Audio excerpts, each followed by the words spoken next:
ઓબામાના ભારત આવવાની તમામ તૈયારીઓ પૂર્ણતાને આરે છે। હવે ચર્ચાએ છે કે ભારતમાં પણ તેઓ તેમની જ ગાડીમાં સવારી કરે, કારણ કે ઓબામાની ગાડી છે કંઈક વિશેષ। જી હા, એક હવાઈ જહાજથી કંઈ કમ નથી।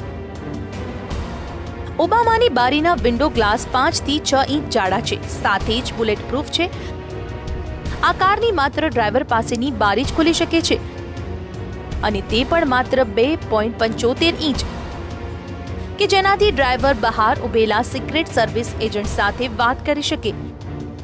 જાણીને નવાઈ લાગશે કે ઓબામાની કારના દરવાજા 8 ઇંચ જાડા છે, અને તેનું વજન બોઈંગ વિમાન 757ના દરવાજા જેટલું જ છે।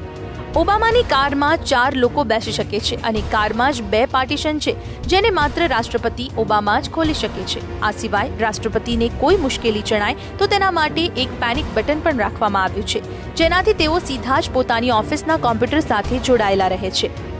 ઓબામાની કારના અંદરના ભાગને એવી રીતે તૈયાર કરાય છે કે કેમિકલ હુમલાની શક્યતા તે આખી સીલ થઈ જાય છે, જેના પર કોઈ પણ જાતના કેમિકલની અસર થતી નથી।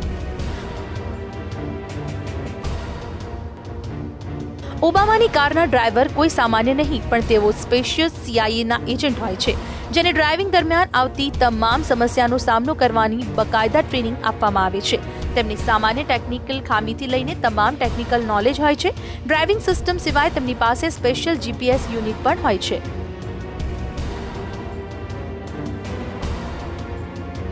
કારને એક ખાસ પ્રકારના સ્ટીલથી કવર કરાય છે, તેથી ગોળીઓની પર કાર પર કોઈ જ અસર ન થાય। આ સિવાય આગ લાગે તો પણ કારને તેની કોઈ જ અસર ન થાય, અને તેમાં વિસ્ફોટ પણ ન થાય તેવી રીતે તેને તૈયાર કરાય છે।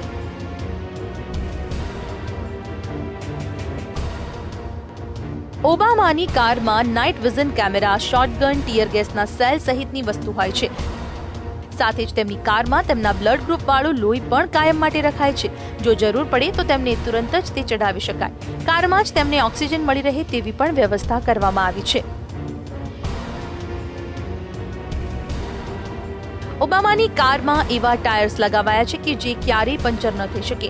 કાંટાની કે ગોળીઓની પણ તેમની કારના ટાયર્સને કોઈ અસર થતી નથી, અને જો કારના ટાયર્સ ખરાબ થઈ જાય તો પણ ફ્લેટ રનની ટેકનોલોજી કામ આવે છે, જે ગમે તેટલા ખરાબ રસ્તા પર પણ ઝડપથી ચાલી શકે છે।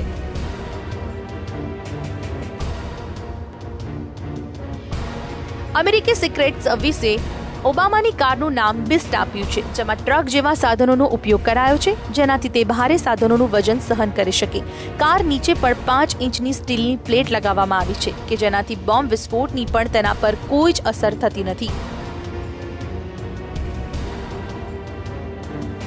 ઓબામાની કારને એવી રીતે તૈયાર કરાય છે કે જેના પર પથ્થર, ગોળીઓ કંઈ પણ વાગે તેની કોઈ જ અસર તેના પર થઈ શકે નહીં, જેના માટે સ્ટીલ, એલ્યુમિનિયમ, ટાઇટેનિયમ અને સિરામિક ધાતુનો ઉપયોગ કરાયો છે।